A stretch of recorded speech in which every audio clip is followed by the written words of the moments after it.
एक पहाड़ की चोटी पर एक विशाल वृक्ष पर सिंधु का नाम का एक विशेष पक्षी रहता था। पक्षी की खासियत यह थी कि जब उसकी बूंद धरती पर गिरती थी तो वे शुद्ध सोने में बदल जाती थी। वह इस पेड़ पर अकेला रहता था और शांति से वहाँ अपना जीवन व्यतीत कर खुश था। एक दिन एक शिकारी पक्षियों की तलाश में पहाड़ की चोटी पर घूम रहा था। कई घंटों के बाद जब वह किसी पक्षी को पकड़ने में सक्षम नहीं था तो उसने विशाल पेड़ के नीचे कुछ देर आराम करने का फैसला किया,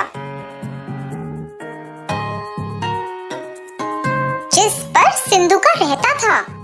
बस जब शिकारी सोने लगा ही था तो पक्षी ने अचानक पेड़ के ऊपर से अपनी बूंद को गिरा दिया, जो धरती पर गिरते ही सोने में बदल गई। शिकारी के चेहरे के ठीक बगल में सोने का टुकड़ा गिरा और जब उसने देखा तो उसने चिड़िया की ओर देखा। फिर से एक और टुकड़ा गिर गया और इस बार शिकारी ने जमीन पर इसे सोने में बदलते देखा। इस सब ने शिकारी को बहुत हैरान कर दिया था। शिकारी सोचने लगा, मैं कई वर्षों से पक्षियों को पकड़ रहा हूँ, लेकिन कभी भी ऐसा पक्षी नहीं देखा या यहाँ तक कि ऐसे पक्षी के बारे में सुना भी नहीं जिनकी बूंद सोने में बदल जाती है। यह निश्चित रूप से एक विशेष पक्षी है जिसे मुझे पकड़ना है। दुख की बात ये थी कि जब शिकारी ने ऐसा सोचा तो सिंधुका को उसके बारे में पता नहीं था। वह अपने पेड़ पर आराम कर रहा था और शिकारी योजना बना रहा था। शिकारी ने पेड़ पर एक जाल बहुत सावधानी से बिछा दिया जब पक्षी ध्यान नहीं दे रहा था और अंत में जाल में फंस गया। जब पक्षी जाल में फंस गया तो शिकारी ने उसे एक पिंजरे में डाल दिया और घर की ओर जाने लगा। उसी समय सिंधुका ने सोचा कि जाल पर ध्यान ना देने के लिए वह कितना लापरवाह था और इसी कारण से बेचारा पकड़ा गया।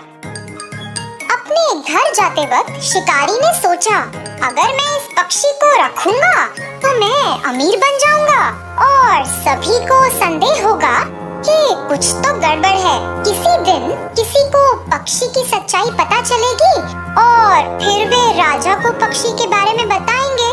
फिर मुझे इसे राजा को देना होगा। लेकिन अगर मैं पक्षी को सीधे ही राजा के सामने पेश करता हूँ तो वह मुझे इस पक्षी के बदले कुछ कीमती चीज देंगे। यह मेरे लिए बेहतर काम करेगा। मैं अपना शेष जीवन राजा की दी गई वस्तु के सहारे जी सकता हूँ। योजना के अनुसार वह सीधे राजा के महल में गया और राजा को सारी बात बताई। उसने राजा को पक्षी दिखाया और राजा एक ऐसे विशेष पक्षी को देखकर बहुत खुश हुआ जिसकी बूंद सोने में बदल जाती है। उसने अपने नौकर को बुलाया, इस पक्षी की उचित देखभाल करो, उसे एक शानदार पिंजरे में रखो और उसे भरपूर भोजन और पानी दो। सुनिश्चित करें कि वह दूर नहीं हो। वह महल का शाही पक्षी होगा और अपनी बूंदों से मुझे कई दौलत देगा। अचानक राजा के मंत्रियों में से एक राजा के पास पहुंचा। राजा जी, एक पक्षी की बूंदें सोने में कैसे बदल सकती हैं? ये तो असंभव है। आप इस राह चलते शिकारी पर कैसे भरोसा कर सकते हैं जिसे कोई ज्ञान नहीं है? मैं आपसे अनुरोध करता हूँ कि आप पिंजरे को खोलें और पक्षी को दूर जाने दें और इस शिकारी को ऐसी झूठी जानकारी देने के लिए दंडित करें। राजा ने अपने विश्वसनीय और बुद्धिमान मंत्री के शब्दों पर विचार किया और यह सच था। हाँ, कोई पक्षी सोने की बूंदें कैसे दे सकता है? मैंने इसे अपनी आँखों से भी नहीं देखा। यह शिकारी शायद बदले में पैसा चाहता है।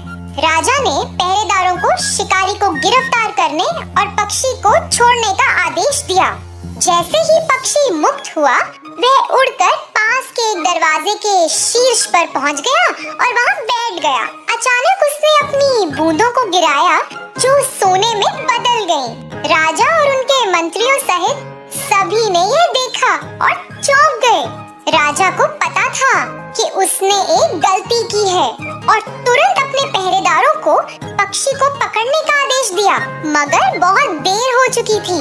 सिंधुका आकाश में उड़ गया और उसने खुद को फिर से लापरवाह नहीं होने का वादा किया।